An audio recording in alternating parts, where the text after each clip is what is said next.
దేవరాగం జ్ఞానయోగం వ్యాసపీఠం బహువేదశాస్త్రం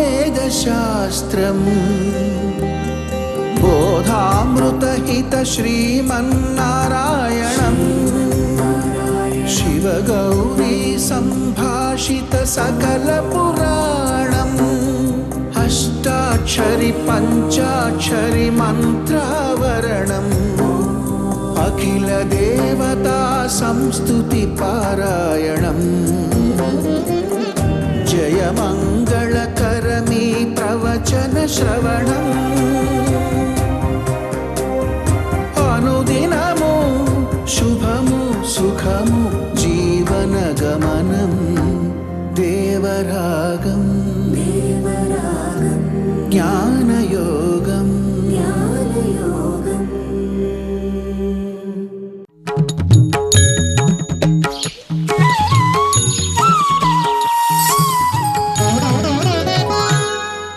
ఆపదామపహర్తారం దాతారం సర్వసంపదాం లోకాభిరామం శ్రీరామం భూయో భూయో నమామ్యహం.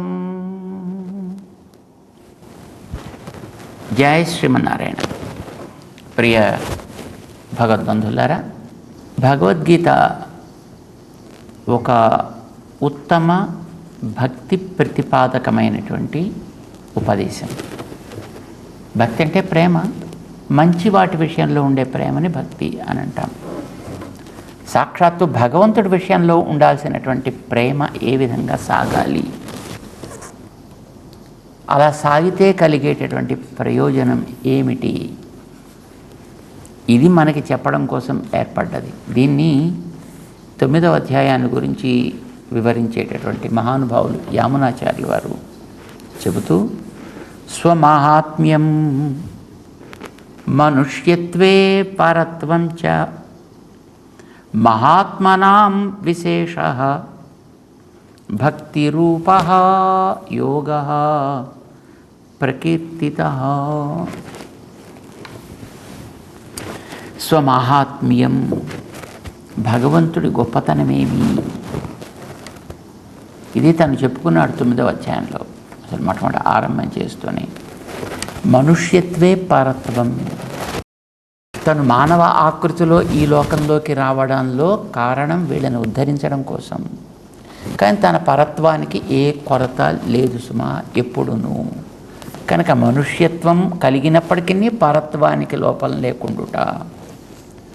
మహాత్మనాం విశేషః, భగవతత్వాన్ని తెలిసినటువంటి మహానుభావుల యొక్క గొప్పతనం ఎంతటిది, ఎలా వాళ్ళని మనం ఆరాధన చేసుకోవాలి.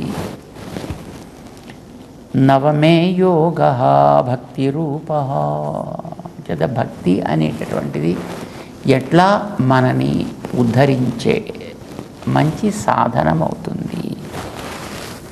ఇది భక్తి యోగము అని అంటామన్నమాట. దీన్ని 12వ అధ్యాయం కూడా భక్తి యోగం అని పేరు.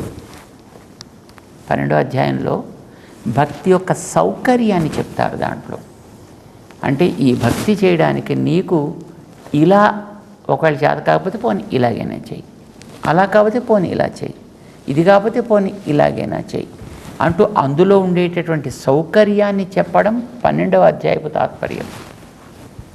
కానీ భక్తి స్వరూప ప్రతిపాదన చేయడం అనేటటువంటిది 9వ అధ్యాయపు తాత్పర్యం. దీన్ని మనం చెప్పుకుంటున్నాం. దాంట్లో చివరి శ్లోకంలోకి వచ్చాం మనం. ఈ చివరి శ్లోకం 2 చోట్ల మనకు కనిపిస్తుంది. ఈ 9వ అధ్యాయంలో చివర 34వ శ్లోకంగా కనిపిస్తుంది. ఇదే ఛాయలో చాలా వరకు మళ్ళీ 18వ అధ్యాయంలో కనిపిస్తుంది. ఆయన సర్వధర్మ అని చెప్పే ముందు శ్లోకం ఎలా ఉంటుంది ఒకసారి మనం చూద్దాం. మన్మనాభవ మద్భక్తః మద్యాజీ మాం నమస్కురు మామే వైష్యసి యుక్త్వైవం ఆత్మానం మత్పరాయణ. ఇది 9వ అధ్యాయంలో. దీన్ని 18వ అధ్యాయంలోకి వెళ్ళిన తర్వాత మొదటి పాదం అంత యథాతథంగానే ఉంటుంది. మన్మనాభవ మద్భక్తో మద్యాజీ మాం నమస్కురు. అక్కడ దాకా సమానమే. మామే వైష్యసి యుక్త్వేవం అని ఇందులో చెప్పాడు. అక్కడికి వెళ్ళి మామే వైష్యసి సత్యం తే ప్రతిజానే ప్రియోసిమే. కొంచెం చిన్న మార్పు చేసి అక్కడ చెప్తాడనమాట. శ్లోకంలో ఇదే విషయాన్ని మళ్ళీ అక్కడ ఆయన చెప్పడం జరిగింది. ఏం చెప్తున్నాడు దీంట్లో? మన్మనాభవ, నాయందు మనస్సుని నిలుపు. మనస్సుని ఇష్టం వచ్చినట్టు పారేసుకోకు. ఇది చెప్తున్నాడు ఆయన. లోకంలో ఈవేళ మనం చూస్తున్నాం, నేను కూడా భక్తుడినే అంటూ ఎన్ని రకాలుగా వాళ్ళ భక్తిని ప్రసరింప చేస్తూ మానవులు ఉంటున్నారో మనం చూస్తున్నాము. ఆకారాలు ఇంకా మనం చెప్పలేం, వాళ్ళ పేర్లు మనం చెప్పలేం, వాళ్ళు చేసే పద్ధతులు మనం చెప్పలేం. అందులో కొన్ని రాజసమైనవి, కొన్ని తామసమైనవి, కొన్ని సాత్వికమైనవి. అన్బిలీవబుల్. రకరకాల ప్రతిదీ భక్తి అనే పేరు, ప్రతివాడు భక్తుడనే పేరు. కానీ భగవంతుడు నిరూపణ చేసి మనకి అందించేటటువంటిది 9వ అధ్యాయంలో. ఆయన ఏం చూపిస్తున్నాడు, ఎవడిని చూపిస్తున్నాడు? మొట్టమొదట ఆయన చూపించేటటువంటి తత్వం ఎవడిని? సకల కళ్యాణ గుణాకరుడిని. మొట్టమొదటి సర్వేశ్వరుడు ఆయన.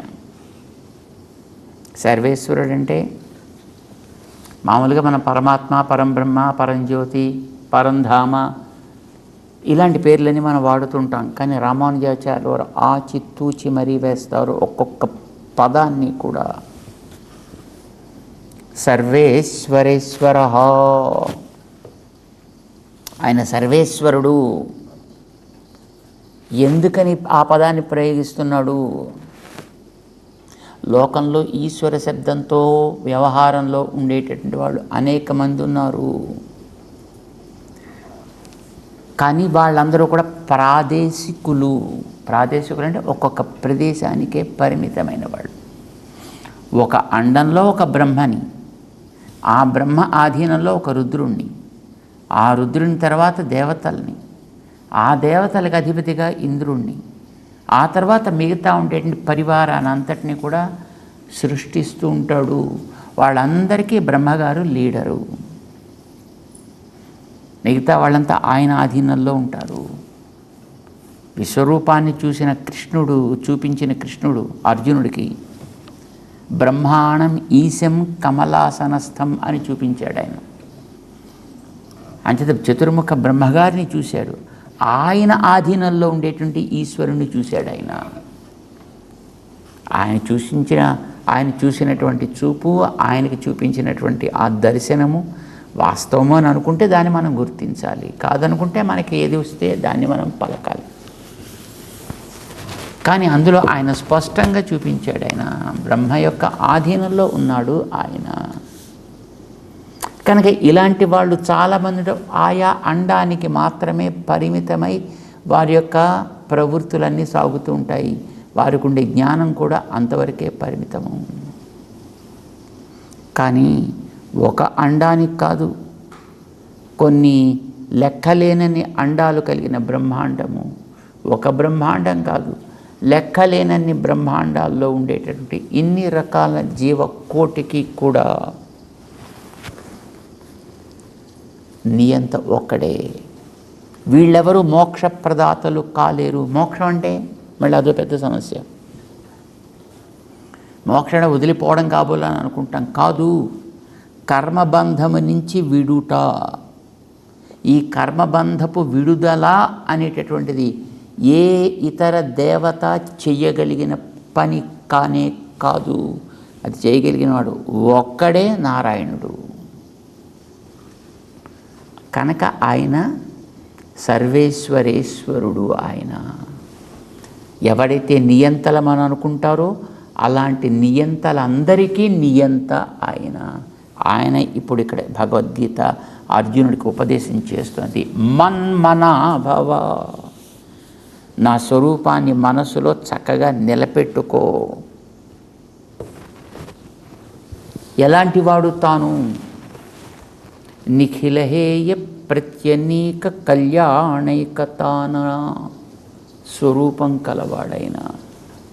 నిఖిల హేయ ప్రత్యనీకములు, దోషమనేది ఎప్పుడు పొరపాటున కూడా అంటటానికి అవకాశం లేనివాడాయన. దోష ప్రత్యనీకుడు అనే పదం చాలా గంభీరమైన పదాన్ని వేస్తారు మనకి రామానుజులు. దీపానికి చీకటిలాగా, ఇది ప్రత్యనీకము అని అంటారు. అంటే ఎదటి పక్షంలో ఉండేది. ఇప్పుడు మనకి ఎదటి పక్షాల్లో మనుషులున్నా వాడు ఏ క్షణాలు అందులోంచి ఇందులోకి దూకుతాడో, ఇందులోంచి అందులోకి దూకుతాడో మనం చెప్పలేము. కానీ చీకటి వెలుతురు లాంటి వాళ్ళ దూకేవి కావు అవి. చీకటికి అది ప్రత్యనీకము, ప్రతియోద్ధ. ఎప్పుడు అంతే, అది ఎక్కడున్నా అంతే. అది ఇది ఉంటే అది ఉండదు, అది ఉంటే ఇది ఉండదు. కనుక దోషం అనేటటువంటి దానికి ప్రతియోద్ధగా కళ్యాణ గుణ ఏకతానము, అంటే మంచి గుణములే తప్ప మరొకటంటూ దాంట్లో చేరవు. అంటే హేయ ప్రత్యనీకము, కళ్యాణ గుణ ఏకతానము, ఇవి రెండు కూడా రెండు అసాధారణములైనటువంటి ధర్మములు అని చెప్తోంది మనకి శాస్త్రం. ఒక రాజుకి చూడండి, ఇటొకళ్ళు అటొకళ్ళు ఉండేలాగా ఒక జెంటిల్ ఫ్యాన్ వీస్తుంటారు చూసారా, చక్కగా వాడికి ఇబ్బంది కలగకుండా. అట్లాగా ఉభయలింగములు అని అంటారు ఇవి. ఈ ఉభయలింగం సర్వత్ర హి వేదవ్యాస భగవాను బ్రహ్మసూత్రాల్లో చెప్పాడు. ఇవి ఎప్పుడు భగవంతుని వదలకుండా ఉంటాయి. ఏమేమిటవి? కళ్యాణ ఏకతాన, హేయ ప్రత్యనీకత, కళ్యాణ ఏకతానత, ఇవి రెండు కూడా ఉభయలింగములు అని అంటారు అన్నమాట. ఇది సర్వత్ర హి, ఎప్పుడు ఉంటాయి భగవంతుడికి. అలాంటి వాణ్ణి నేను, కనుక నా యందు పెట్టుకోవాయా. ఉత్తమ పురుషార్థ ప్రదానం చేసేటటువంటి వాడిని. అందుకే నేను భక్తుల దగ్గర తొలగించాలంటే తొలగించవలసిన వాడిని కూడా నేనే హేయములని. సర్వజ్ఞే సత్య సంకల్పే, అన్నిటినీ తెలుసుకోగలిగినవాడు, అనుకున్నది అనుకున్నట్లుగా ఆచరించగలిగిన వాడిని నేను. అలాంటి మన్మనాభవ, నాయందు మనసును పెట్టు అని చెప్తున్నాడు ఆయన. మిగతా వాళ్ళు ఎవరు అంటారు, కానీ తర్వాత ఆ సమయం వచ్చేటప్పటికి ఉంటారో ఉండరో తెలీదు. మార్కండేయుడు మనకి దృష్టాంతం. ఒకసారి మార్కండేయుడి చరిత్ర చదవండి. మార్కండేయనం కరియే అంటారు మనకి ఆళ్వార్లు. అంచేత మనకి ధ్యానం చేయడానికి అర్హత ఎవరికి ఉంటుంది? ధ్యానంలో విషయం కాగలిగిన అర్హత ఎవరికి ఉంటుంది?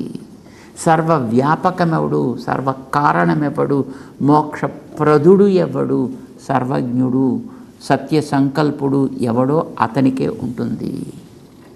కనుకనే ఆయన నిఖిల జగదేక కారణుడు. ఈ ప్రపంచానికి అంతటికీ కూడా కారణము అంటే సృష్టి, స్థితి, లయము, మోక్షము అనేవి 4 చేయగలిగిన వాడు అని అర్థం. ఇది మిగతా వాళ్ళు ఎవరు చేయగలిగిన కానీ కావు. సృష్టి చేసేవాళ్ళు వేరు, లయం చేసేవాళ్ళు వేరు, రక్షణ చేసేవాళ్ళు వేరు, మోక్షాన్ని ఇచ్చేటువంటి వాళ్ళు వేరు.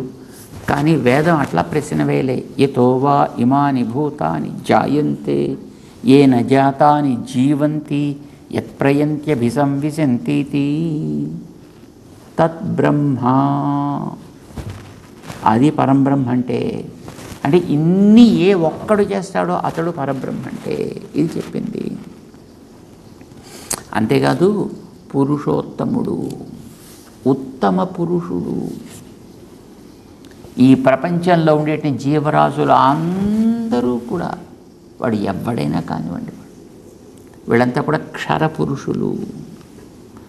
బ్రహ్మ, రుద్ర, ఇంద్ర, కుబేర, వాయు, వరుణ, మీరు ఏ పేరు చెప్పండి, ఏ దేవత పేరు చెప్పండి, వీళ్ళంతా కూడా క్షరపురుషులే. అంటే నశించే శరీరాల్లో ఒక కర్మ కోసం అందులో చేరి ఉన్నవాళ్ళు. కాలాలు మారచ్చు. అక్షర పురుషులు కొందరు తన నిత్య స్థానంలో ఉండేవాళ్ళు, నిత్యసూరులు, ముక్తగణాలు అనే పేరు ఉండేటటువంటి వాళ్ళు, ఆ పేరుతో వ్యవహారం పొందుతూ ఉండేటువంటి వ్యక్తులు, వాళ్ళు జీవులే. కానీ వాళ్ళంతా అక్షర పురుషులు. ఈ ఇరువురిని కూడా దాటి నేనుంటానయ్యా. యస్మాత్ క్షరమతీతోహం అక్షరాదపిచ ఉత్తమ. క్షరము కంటే అక్షరం కంటే పైవాణ్ణి, రెంటిని కూడా నడిపించేవాణ్ణి. కనుకనే నా పేరు పురుష ఉత్తమ. భగవంతుడికి అయినటువంటి శ్రీమన్నారాయణుడికి ఉండేటువంటి అసాధారణమైనటువంటి లక్షణాలు ఇవి. పురుషోత్తమత్వం మిగతా వాళ్ళు ఎవరికీ ఉండదండి. 2 గుణాలు, పురుషోత్తమొక్కతొకటి, మరొకటి పుండరీక దళ అమల ఆయత ఈక్షణత్వం. 2 కళ్ళు, అందమైన కళ్ళు. కప్యాసం యథా పుండరీకం ఏవం అక్షిణి. అందమైనటువంటి తామర పుష్పములు సూర్యకిరణ స్పర్శతో వికసిస్తూ ఉండే అందము కలిగిన ఆ నేత్రములు. ఇది మిగతా వాళ్ళు ఎవరికి లేవండి. అది 2 అని చెప్పింది వేదం. అక్షిణీ పుండరీకం ఏవం అక్షిణీ. అక్షి అక్షిణీ అక్షిణీ అక్షి అక్షిణీ అక్షిణీ. 1, 2 అనేకము. మిగతా ఉండే మీరు దేవతలు ఎవరిని చూడండి, 2 నేత్రముల వాళ్ళు కాదు. కొందరు 3 నేత్రాలు ఉండొచ్చు, కొందరికి 6 నేత్రాలు ఉండొచ్చు, కొందరికి 8 నేత్రాలు ఉండొచ్చు, కొందరికి సహస్రాక్షులు కావచ్చును. రకరకాల అక్షములు. కానీ 2 అక్షములు అనేటువంటి ఒక్కడికే, నారాయణునికే. అంతేకాదు మేఘము వంటి దివ్యమంగళ విగ్రహం కలిగిన వాడు స్వచ్ఛ నీలజీమూత మేఘ సన్నిభుడు. నీలజీమూతం, నీలజీమూత సన్నిభం. వార్షికమైనటువంటి ఆ మేఘంలాగా ఈ లోకంలో అతి సుందరమైనటువంటి దయావృష్టిని కురిపించగలిగినటువంటి వ్యక్తి ఆయనే. ఉదార పీవర చతుర్బాహు. మంచి బలిష్టమైనటువంటి ఎంత ఇచ్చినా అలవని తరగనిటువంటి 4 భుజములు. పురుషార్థాలు లోకంలో 4. ధర్మ, అర్థ, కామ, మోక్ష. చతుర్ణాం పురుషార్థానాం దాత దేవ చతుర్భుజ. ఈ 4 ఒకసారి ఇవ్వగలిగినటువంటి యోగ్యత కలిగినటువంటి మహనీయుడు. అంతేకాదు ఒక్కసారి యుగపదుదిత దినకర సహస్ర తేజస్కుడు. కోట్ల మంది సూర్యుళ్ళు ఒక్కసారి ఉదయిస్తే ఏ స్థితి ఉంటుందో ఆకాశంలో, అట్లాంటి వాడు. ఇది మనకి 11వ అధ్యాయం దగ్గరికి వెళ్ళాక తెలుస్తుంది. దివి సూర్య సహస్రస్య భవేత్ యుగపదుత్థిత. ఒక్కసారికి వేలాది మంది సూర్యులు ఉదయిస్తే ఎట్లా ఉంటుంది, అట్లాంటి కాంతి కలవాడైనా. అంతేకాదు లావణ్య అమృత మహోదధి. లావణ్యం అంటే సర్వాంగీణమైనటువంటి సౌందర్యము. అలాంటి దానికి ఆయన మహోదధి, మహాసముద్రమైనటువంటి వాడైన. అందులో మన లోకంలో ఎక్కడెక్కడ ఏవేవి చూసినా అందులోంచి పైకి చిమ్మిన ఒక చిన్న తుంపురుల్లాంటివి. వాటికి ఆయన సముద్రము. అతి ఉజ్వల పీతాంబరుడు, సౌందర్యానికి ఆకరమైన. దిగంబరుడు కాడు, పీతాంబరుడు. అమల కిరీట మకర కుండల హార కేయూర కటక భూషితుడు. ఎన్ని ఆభరణాలు! మనని ఆకర్షించే, అవసరమైనప్పుడు మనని కాపాడేటటువంటివి. ఆభరణములు అవే, ఆయుధములు అవే అయ్యి నిరంతరము మన విషయం జాగరూకత కలిగినటువంటివి. ఇలాంటి గుణములన్నీ కలిగినటువంటి స్వామి ఆయన. ఏ గతి లేని వాడిని కూడా కాపాడగలిగేటటువంటి గతి ఆయన. అనాలోచిత విశేష అశేష లోక శరణ్య. ఏమిస్తావు, ఎంత చేస్తావు, ఎలా చేస్తావు, ఎప్పుడు చేస్తావు అనే ప్రశ్న లేకుండా ఎవడికి ఏది అవసరమో గమనించి వాడికి తల్లి తన కనులు తెరవని శిశువుని జాగ్రత్తగా కాపాడినట్టుగా ఈ జీవులందరినీ కాపాడేటటువంటి తత్వం ఆయన. అందుకే ఆయన సర్వస్వామి. ఇదంతా తన వస్తువు అనుకుంటూ దీన్ని కాపాడుతూ ఉండేటటువంటి స్వామి ఆయన చెబుతున్నాడు ఇప్పుడు, మన్మనాభవ, నాయందు మనసుని నిలపవయా. మద్భక్త, ప్రీతితో మనసుని నిలపడమే కాదు, అది తైలధారావద్ అవిచ్ఛిన్న స్మృతి సంతానముగా సాగేటట్టుగా ఉండాలి. అంటే చూడండి, మన ఇలాగా ఒక నూనె ధారని కనుక మనం తీసినట్లయితే, నూనె ధార అంటే మామూలు నూనె కాదు, అది ఏ ఆవదం లాంటిదో మంచి నెయ్యి లాంటిదో అయితే దాన్ని తీస్తే తెగకుండా అలాగ సాగినట్టుగా తేనెపాకం అనుకుందాం, అది ఎలాగైతే సాగుతూ ఉంటుందో అట్లాగా ప్రీతి ధారతోటి సాగేటటువంటి జ్ఞానముతో సాగించే క్రియా కలాపం. మద్భక్త, నాయందు నువ్వు ఆ భక్తిని నిలుపుము. మద్యాజీ, నన్నే నువ్వు యజనము చేయుము అని. యజనము, యజనం అంటే ఆరాధన అని అర్థం అండి. ఆరాధన ఎలా ఉంటుంది, మనకి ఆగమ గ్రంథాలు చెప్తుంటాయి ఆరాధన చేసేటప్పుడు ఎట్లా చెయ్యాలి. మామూలుగా అయితే ఏదో కూర్చోబెట్టి లేదో చేసేయడం కాదు, అందులో రకరకాలు ఉన్నాయండి. ఔపచారికాలు అంటారు, సాంస్పర్శికాలు అంటారు, ఆభ్యవహారికాలు అంటారు, సాందర్శికాలు అంటారు. ఇలాంటి 4 రకాలుగా ఉండేటటువంటి వాటితోటి ఆరాధన. ఔపచారికం అంటే ఏదో ఆయనకు చూపిస్తాను, అర్ఘ్యం సమర్పయామి, పాద్యం సమర్పయామి, చందనం ఇవన్నీ చూపించేది. ఇదే ఔపచారికాలు అంటాం. ఇవన్నీ సాందర్శికాలు అని కూడా అంటుంటాం. సాంస్పర్శికాలు ఆయన దేహాన్ని తాకేవి కొన్ని ఉంటాయి. పుష్పమాల, వస్త్రము, ఇలాంటివన్నీ మనం బొట్టు అర్పించామనుకోండి, ఇవన్నీ కూడా సాంస్పర్శికాలు. ఆభ్యవహారికాలు అంటారు కొన్నిటిని.